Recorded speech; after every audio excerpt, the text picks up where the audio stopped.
გამარჯობა, მე ვარ გიორგი მელიქაურის ცოლი. ამ წუთას დაკავებული ჩვენ მორიგეობით დავდივართ აქციებზე, შეძლებს თამარად. გუშინ კეტავდა გზას, ისევე როგორც ყოველთვის კეტავ გზას. და მქონდა ორივეს მოლოდინი, რომ ჩვენთან ერთად გიორგის დააკავებდნენ. ცოტა ხნით დაახლოებით 9 საათის წინ მივიდნენ ეზოში, სახიდან გადავიღო ფოტო, რომ ეზო აიწო მანქანებით, სიცხო მანქანებით და არა მეზობლების. თავის ფეხით ჩავიდა ეზოში, არ ყოფილა რანაირი წინააღმდეგობის გაწევა, ეს მინდა ხაზგასმით ვთქვა, იმიტომ რომ სასამართლოში სრუმოწე პოლიციელები ყვებიან ახალ ზღაპრებს, რომ წინააღმდეგობა გაუწია, რაღაცა ძალადობრივი გახდა, დებოში ატეხა.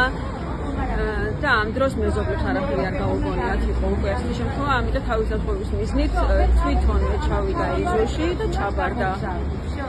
ელოდებოდა რომ დააკავდა, რა თქმა უნდა, იმიტომ რომ უკვე დააკავეს დაახლოებით 10 ადამიანი გუშინელი გადაკვეთის ამბავზე. არა უშავს ყველა დაგვიჭირონ, შიგნიდან უფრო მეტი ვიქნებით და გავარღვევთ ციხე კედლებს.